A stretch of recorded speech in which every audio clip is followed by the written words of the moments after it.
প্রিয় দর্শক, the great world শোতে স্বাগত জানাচ্ছি। পুরো অনুষ্ঠানে আপনাদের সঙ্গে আছি আমি রওজায়ে জাবিদা ঐশী। নাচ, গান, নাটক, চলচ্চিত্র থেকে শুরু করে হালের ফ্যাশন জগৎ, নানা মাত্রিক আয়োজন নিয়ে সাজানো হয়েছে আমাদের এই অনুষ্ঠান। চীনের প্রাকৃতিক সৌন্দর্য, সাংস্কৃতিক ঐতিহ্য, উন্নত সমৃদ্ধ এবং বৈচিত্র্যময় জীবনধারার গল্প আপনাদের সামনে তুলে ধরব। অনুষ্ঠানটি উপভোগ করতে আমাদের সঙ্গেই থাকুন।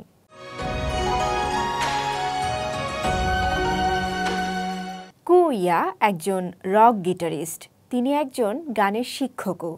9 বছর ধরে পাহাড়ি এলাকার শিশুদের গানের পাশাপাশি বিভিন্ন বাদ্যযন্ত্রের প্রশিক্ষণ দিচ্ছেন এই তরুণ।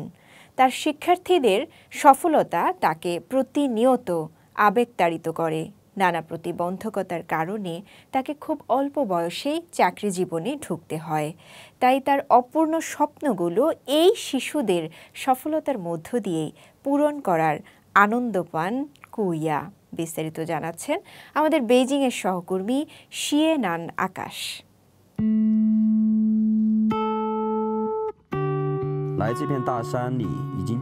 এই পাহাড়ে এসেছি 9 বছর হয়ে গেল।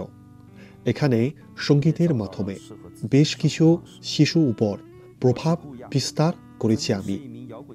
আমার জন্য উপযুক্ত একটি জীবনধারাও খুঁজে বের করেছি। আমি কুইয়া, একজন রক গিটারিস্ট ছিলাম।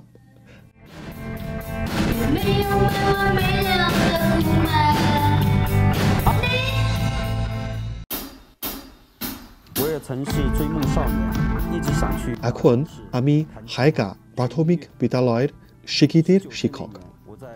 আমিও স্বপ্নের তারা গোড়া ছেড়েছিলাম এবং আমি সবসময় বড় শহরে গিয়ে গিটার বাজাতে ও সঙ্গীতের সাধনা করতে চেয়েছিলাম। আমার তখন 19 বছর বয়স। লিউফানশে নমো কলেজে আমার পরিচয় হয় একটি বান্ডের সাথে। আমরা নিজেরাই গান লিখতাম, গাইতাম। প্রথম অনুষ্ঠানে 2 সহস্রাধিক দর্শক শ্রোতা ছিল। সব কিছুই ছিল পূর্ণ। তবে সেটি ছিল স্বল্পকালের ব্যাপার। প্রত্যেককে অবশ্যই বাস্তবে ফেলে আসতে হয়। তাই আমি আমার তথাকথিত গানের স্বপ্ন ছেড়ে দিয়ে শিক্ষক হওয়ার সিদ্ধান্ত নেই। আমি সঙ্গীতের শিক্ষক। কাজ শেষ করার পরে আমি অফিসে বসে পিয়ানো বাজাই, গান গাই। অনেক শিশু দরজা জানালার ফাটল দিয়ে আমার কাজ লক্ষ্য করছে। তাদের আগ্রহ দেখে মনে হলো ওদেরকে বাদ্যযন্ত্র বাজানো ও গান শেখানো যায় কিনা। বাদ্যযন্ত্রগুলো শিশুদের কাছে নতুন ছিল। এর আগে কখনোই তারা এইসব দেখেনি। শুরুর দিকটা অনেক কঠিন ছিল, কিন্তু শিশুরা গিটার বাজাতে আগ্রহী। দুপুর বা স্কুলের পরে আপনি সর্বদা গিটারের আওয়াজ শুনতেই পাবেন ক্লাসরুম থেকে। এই হাইগা তরুণ তরুণীর গ্রীষ্মকাল শীর্ষক কনসার্টটি অনলাইনে 14 লাখেরও বেশি ভিউ হয়েছে।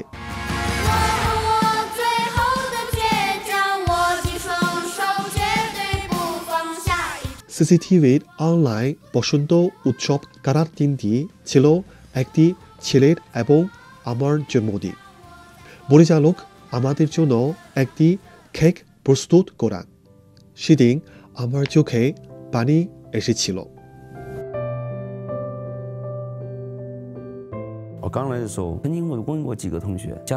আমি যখন প্রথম এখানে আসি তখন আমি অনেক শিক্ষার্থীকে তাদের ভবিষ্যতের স্বপ্ন সম্পর্কে প্রশ্ন করেছিলাম।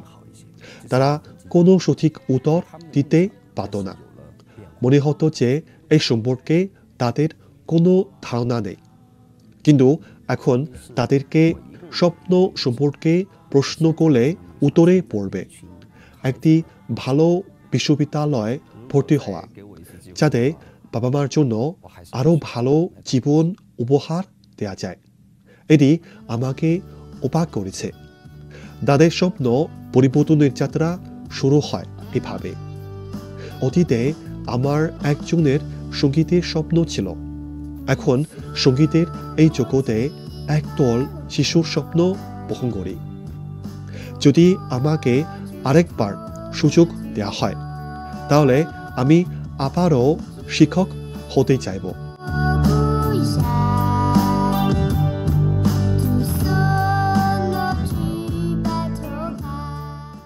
চীন প্রযুক্তিতে বিশ্বের শীর্ষ অবস্থানে আছে।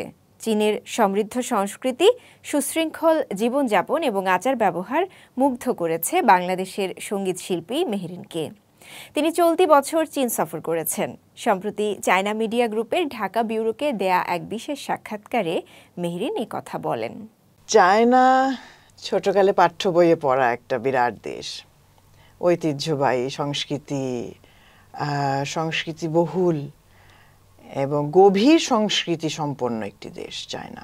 আর যদি আমি বড় হয়ে কথা বলি তাহলে আমি দেখেছি যে মিলিয়ন, একটা আর্টিস্টের ফ্যান মিলিয়ন পাশে থাকে, এটা আমি চাইনিজ আর্টিস্টদের প্রথম দেখেছি। এটা বহু বছর আগে, তখন আমরা ডিজিটাল বুঝি না বাংলাদেশে, তখন থেকেই চাইনিজ আর্টিস্ট, চাইনিজ ব্যান্ডস, তারা তো আমি চায়না প্রথম যাই আমার পরিবারের সাথে, আমার সাহেবের কাজে আমি চায়নায় যাই। বাচ্চা তখন খুবই ছোট, তো তখন বিভিন্ন জায়গায় ঘুরেছি বেড়ানোর নিমিত্তে। এবার কিন্তু গেছি আমি একটা অন্য রকম একটা কাজে। আমি গলফ খেলি ঢাকায়, তো আমি আর আমার ছেলে গিয়েছিলাম। কিন্তু এত সুন্দর ওয়েদার যে মনের সুখে ছবি তুললাম, মনের সুখে গলফ খেললাম। কোনো দেশের চরিত্র কিন্তু ফুটে ওঠে সেই দেশের মানুষের মাধ্যমে, এবং আমার যে বন্ধুদের সাথে যাচ্ছি তাদের মাধ্যমে, এবং বন্ধু সুলভ যে আচরণ, যেটা আমি আগেই বলেছি যে আমার কাছে খুব গুরুত্বপূর্ণ, সেই আদলে আমি দেখবো যে দেশটা কেমন। সেই দিক থেকে যে আমার মনে হলো যে চায়না একটা অসাধারণ দেশ। প্রযুক্তিগত দিক থেকে আমার চায়না সবসময় খুব পছন্দ। যেমন এখন আমরা যে হোটেলের যে ইলেকট্রনিক ব্যাপারগুলো দেখি, এটি আমি প্রথম দেখেছি চায়নাতে এসে বছর 20 আগে। চায়না প্রযুক্তিগত দিক থেকে সবসময় অন্য মাত্রায় বিচরণ করে, সেটা আমার ভীষণ পছন্দ সবসময়। এবং এবারও ওরকম এর বার্তায় ঘটে নাই, আমি মানে অবাক হয়েছি সব কিছুতে। তারপরে কারণ কি আমরা যা ব্যবহার করি, আমাদের নিত্য নৈমিত্তিক সব জিনিস কিন্তু ওই দেশ থেকেই আসে, মানে ধর সিংহভাগ জিনিস ওই দেশ থেকে আসে। তারপরে যে মানুষজনের যে সদালাপ, মানুষজন যে কতটা হাম্বল, তারপরে ওনাদের যে নতমস্তক, মানে আমরা যদি নতমস্তক ব্যাপারটা শিখি সবার থেকে, অনেক সুবিধা একটা জীবন চালাতে। আরেকটা খুব গুরুত্বপূর্ণ বিষয় যেটা চাইনিজ মানুষের মধ্যে আছে, এটা হলো নিজের কাজ নিজে করে ফেলা, নিজের কাজের দায়িত্ব পরায়ণ, যেটাকে বলা হয় যে আমি আমার কাজটা আমি আমার মতন করে ফেলবো।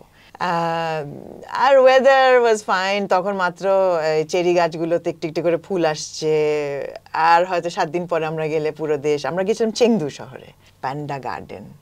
আমাদের সবার খুব ইচ্ছা ছিল পান্ডা দেখা। চেংদু শহর আবার প্যান্ডা রিসার্চ, প্যান্ডা গার্ডেনের জন্য বিখ্যাত। তো লাল পান্ডা আমরা দেখতে পারিনি, কিন্তু যা দেখেছি আমাদের মন ভরে গেছে। বৃষ্টি ছিল, হাতে ছাতা নিয়ে আমরা, ইট ওয়াজ গ্রেট অ্যাকচুয়ালি। নতুন দ্যুতি ছড়াচ্ছে সাংহাইয়ের শতাব্দী প্রাচীন ঐতিহ্যবাহী কু এমব্রয়ডারি। অবৈষয়িক সংস্কৃতির অংশ এই বিশেষ ধরনের নকশি কাজে নতুন চিন্তাভাবনা এনেছেন তরুণরা। আধুনিক বিশ্বে এই এমব্রয়ডারি কাজের চাহিদা বাড়ছে। কিভাবে ঐতিহ্য ও আধুনিকতার মেলবন্ধন ঘটানো সম্ভব হয়েছে, এই ব্যাপারে থাকছে রিপোর্ট। সাংহাইয়ের কু এমব্রয়ডারি গবেষণা কেন্দ্র। এখানে অতি সূক্ষ্ম কাজের মাধ্যমে কাপড়ের বুকে ফুটিয়ে তোলা হচ্ছে অসাধারণ সৌকর্যমণ্ডিত নকশা। চীনের বিভিন্ন স্থানের ও জনগোষ্ঠীর রয়েছে বিভিন্ন রকম ঐতিহ্যবাহী এমব্রয়ডারি। তবে কু এমব্রয়ডারি একমাত্র নকশি কাজ যা একটি পরিবারের নামে নামকরণ করা হয়েছে। শত শত বছরের প্রাচীন এই শিল্প আধুনিক বিশ্বেও তার চমক ধরে রেখেছে। এর পিছনে অবদান রয়েছে এই ঐতিহ্যের ধারক কারুশিল্পী নারী ছিয়ান ইউয়ে ফাংয়ের। সুইগুলো তুলির চুলের মতো সূক্ষ্ম, রঙগুলো পেইন্টিংয়ের মতো, স্টিচগুলো চুলের ডগার মতো নরম। এটাই কু এমব্রয়ডারির মতো তিনটি অনন্য বৈশিষ্ট্য। সাংহাইয়ের সোংচিয়াং জেলার এমব্রয়ডারি গবেষণা কেন্দ্রে কু এমব্রয়ডারির ইনহেরিটার ছিয়ান ইউয়েফাং এবং একদল কারুশিল্পী কিছুদিন আগে বেশ ব্যস্ত সময় পার করেছেন। ড্রাগন বোট উৎসবের আগে তাদের এমব্রয়ডারি করা স্যাশে বা ছোট থলির ছিল ব্যাপক চাহিদা। একবার হাত উঠাতে হয়, আরেকবার নামাতে হয়। সুতাটা একবার পেছনে, একবার সামনে টানতে হয়। এটা করতে অনেক ধৈর্য ও নিষ্ঠা লাগে। মিং রাজবংশের সময় সোংচিয়াং কু এমব্রয়ডারির উদ্ভব ঘটে। এর আরেক নাম পেইন্টেড এমব্রয়ডারি। এই নকশিকাজ কখনো মেশিনে করা সম্ভব নয়। ছিয়ান ইউফাং এই শিল্পের ষষ্ঠ প্রজন্ম। 5 দশকের বেশি সময় ধরে তিনি এই এমব্রয়ডারি নিয়ে কাজ করছেন। এই নকশিকাজ মূলত নারীদেরই শিল্পকর্ম। হাতের এমব্রয়ডারির জায়গা কখনো মেশিন নিতে পারবে না। কু এমব্রয়ডারিকে বুঝতে হলে পেইন্টিং বুঝতে হবে। আমরা আমাদের আবেগ এই সূচের কাজের মধ্য দিয়ে কাপড়ের বুকে ফুটিয়ে তুলি। ছিয়ান তার এই নকশি কাজের দক্ষতা ছড়িয়ে দিচ্ছেন তরুণ প্রজন্মের মধ্যে। কু এমব্রয়ডারি সোংচিয়াংকে পরিচিতি এনে দিয়েছে। এই কারুশিল্পকে রক্ষার মাধ্যমে আমরা সংস্কৃতিকে রক্ষা করছি এবং পরবর্তী প্রজন্মের মধ্যে ছড়িয়ে দিচ্ছি। আগে কু এমব্রয়ডারি শুধু জাদুঘর ও আর্ট গ্যালারিগুলোতে রাখা হতো। এখন এটাকে আধুনিক করা হয়েছে। ব্যাগ, অলংকার, আধুনিক স্টাইলের পোশাকে এই নকশাকে জনপ্রিয় করে তোলা হচ্ছে। এর ফলে দৈনন্দিন ব্যবহার্য সামগ্রীতে এই নকশিকাজ জনপ্রিয় হচ্ছে এবং পৌঁছে যাচ্ছে ঘরে ঘরে।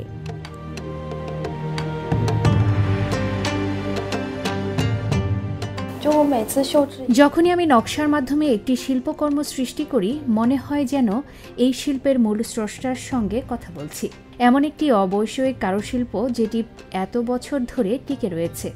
এমন শিল্পকর্মের সঙ্গে জড়িত হতে পেরে আমি গৌরব বোধ করছি।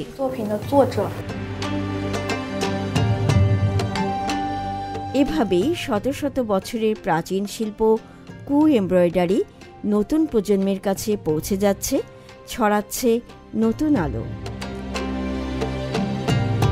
Shanta Maria, CMG Bangla. Fantasy film creation of the gods I kingdom of স্টর্মসে অভিনয় করে জনপ্রিয়তার তুঙ্গে আছেন উদীয়মান চীনা তরুণ অভিনেতা ইউ শি। সম্প্রতি রিলিজ হয়েছে সিনচিয়াংয়ের মানুষের জীবন নিয়ে নির্মিত সিরিজ টু দ্য ওয়ান্ডার। নিজের ক্যারিয়ার, ভবিষ্যৎ পরিকল্পনা এবং নবীনদের নিয়ে সিএমজির সঙ্গে কথা বলেছেন জনপ্রিয় এই অভিনেতা। উদীয়মান চীনা অভিনেতা ইউশি 2016 সালে শুরু হয় তার অভিনয় জীবন। 2023 সালে চীনের epic fantasy film creation of the gods I kingdom of স্টর্মসে অভিনয়ের মাধ্যমে ব্যাপক জনপ্রিয়তা লাভ করেন তিনি।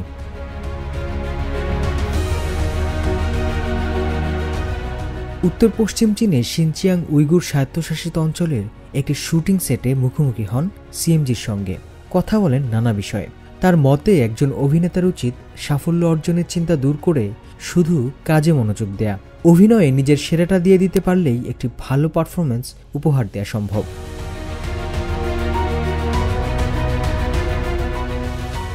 মুক্তি পাওয়া টু দ্য ওয়ান্ডার নামের জনপ্রিয় সিরিজে ইউ একটি গুরুত্বপূর্ণ চরিত্রে অভিনয় করেন। সিরিজটি মূলত সিনচিয়াংয়ের আলতাইয়ের প্রাকৃতিক দৃশ্য তুলে ধরে এবং স্থানীয় মেষপালকদের লোকপ্রথাগুলো খুব সুন্দরভাবে উপস্থাপন করে।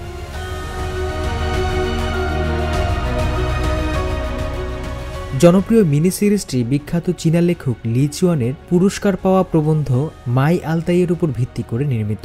নির্মল আলতাই অঞ্চলকে কেন্দ্র করে নির্মিত 8 পর্বের সিরিজটি একটি নতুন অনুভূতির গল্প তুলে ধরে। লির সাহিত্য রচনা শৈলীর সঙ্গে সাথে মৃদুমন্দ কৌতুকের আবহ মিশিয়ে আত্ম উপলব্ধি, প্রকৃতির সাথে মানুষের সম্পর্ক এবং উত্তর সিনচিয়াংয়ের মেষপালকদের সহজ কিন্তু দৃঢ় মানসিকতার জীবনযাপন তুলে ধরা হয়েছে।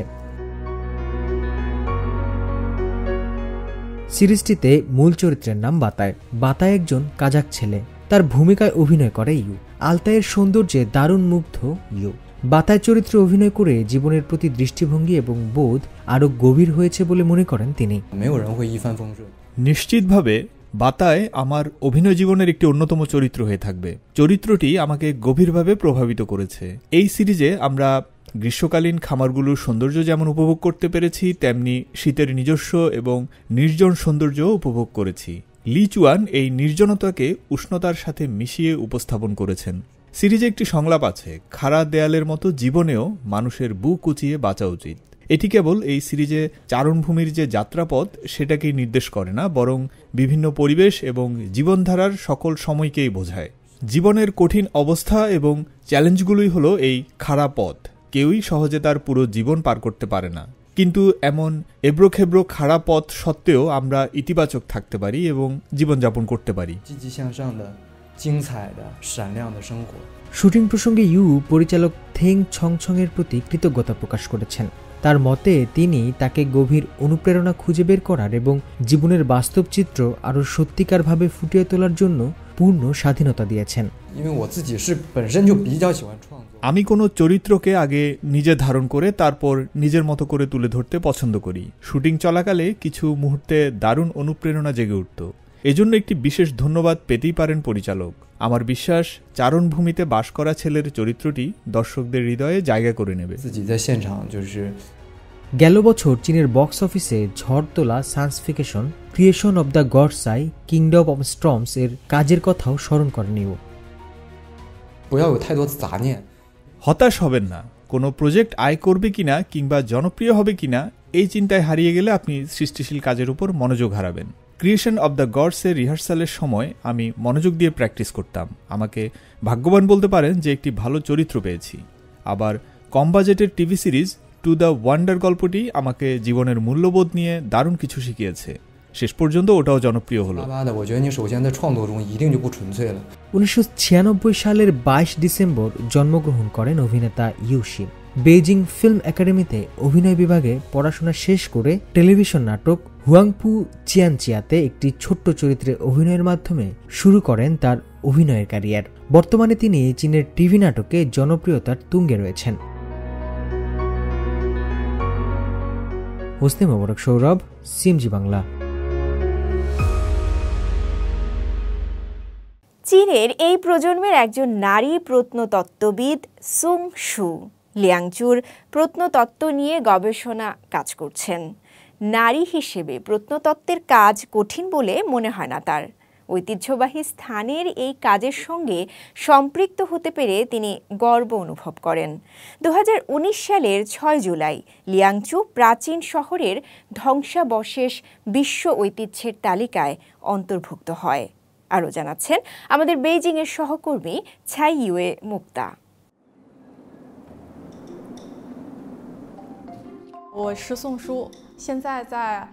আমার নাম সুং শু। আমি চীনের লিয়াংচু প্রাচীন শহরের ধ্বংসাবশেষে মাঠ পর্যায়ে প্রত্নতাত্ত্বিক খনন এবং চিড়িয়াখানা প্রত্নতত্ত্ব সংক্রান্ত গবেষণা কাজ করছি। আমার এই প্রজন্মের প্রত্নতাত্ত্বিকরা হয়তো সারা জীবন ধরে কাজ করলেও লিয়াংচু সংস্কৃতির সকল রহস্য উন্মোচন করতে সক্ষম হব না। 2017 সাল থেকে চীনের হাংচৌ শহরের লিয়াংচু ধ্বংসাবশেষের প্রাচীন নদী চিহ্ন থেকে 15টা রহস্যময় দৈত্যাকার গাথের উপাদান আবিষ্কার করা হয়। অনুমান করা যায় যে 5000 বছর আগে লিয়াংচু প্রাচীন শহরের বাসিন্দারা দুর্দান্ত প্রাসাদ তৈরি করতে সক্ষম ছিল। যেদিন কর্মস্থলে পৌঁছাই সেদিন আমার সহকর্মী চং জিয়াগাং ধ্বংসাবশেষ খনন করছিলেন। আমার সহকর্মী একটি অবস্থানের ঠিকানা আমাকে পাঠান। বাসে যেতে প্রায় 2 ঘন্টা এবং তারপর প্রায় 20 মিনিটের হাঁটা পথ।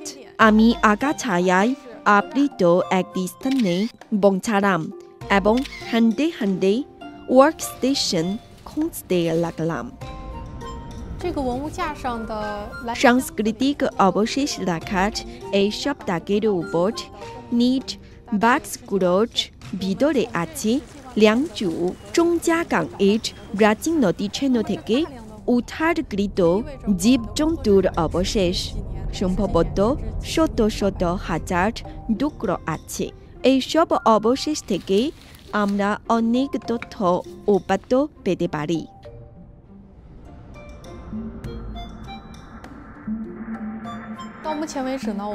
এখন পর্যন্ত আমরা ল্যাংচুয়ে 40 বা 50 ধরনের প্রাণীর অবশেষ খুঁজে পেয়েছি। বর্তমানে ল্যাংচু জাদুঘরে মৃৎপাত্রের জোড়া হাত লওয়ালা গাপ প্রদর্শন করা হচ্ছে।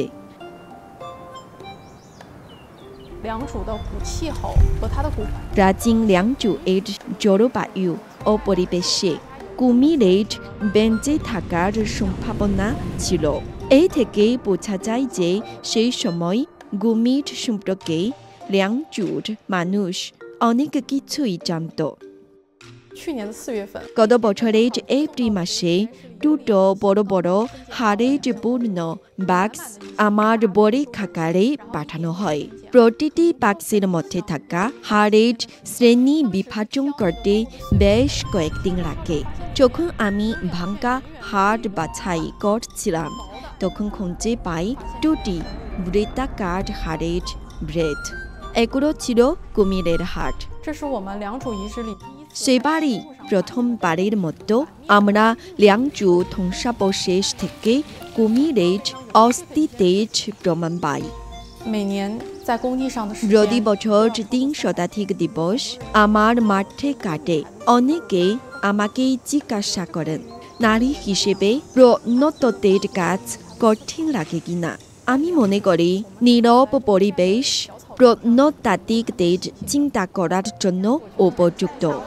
ওয়ার্ক স্টেশনের লনের উপরে শুয়ে শুয়ে তারা দেখা যায়। আমার মনে হয় কালো হ্রদপূর্ণ পরিবেশে শান্ত হতে জানা খুবই মূল্যবান।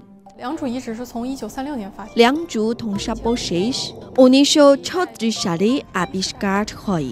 1990-এর দশকের আমাদের প্রজন্মকে প্রত্নতাত্ত্বিকদের চতুর্থ প্রজন্ম হিসাবে বিবেচনা করা যেতে পারে। ল্যাংচু প্রত্নতত্ত্বের কাজ সামনে এগিয়ে চলেছে দাদির হাত ধরে। ল্যাংচুর হাত ধরে 50,000 বছরের চীনা সভ্যতার ইতিহাস আন্তর্জাতিক সমাজের স্বীকৃতি পেয়েছে। আমাদের প্রত্নতাত্ত্বিক কাজের পক্ষে বিশ্ব ঐতিহ্য হিসেবে ল্যাংচুর স্বীকৃতি যেন একটি নতুন শুরু। প্রিয় দর্শক, দ্য গ্রেট ওয়ার্ল্ড শো আজ এ পর্যন্তই। আমাদের অনুষ্ঠানটি টেলিভিশনের পাশাপাশি সোশ্যাল মিডিয়ার মাধ্যমে দেখতে www.facebook.com/cmg বাংলা এবং ইউটিউব চ্যানেল CMG বাংলাতে ভিজিট করতে পারেন। পরবর্তী পর্বে নতুন কোনো আয়োজন নিয়ে দেখা হবে আপনাদের সঙ্গে। সে পর্যন্ত সবাই ভালো থাকুন, সুস্থ থাকুন। চাইচিয়েন।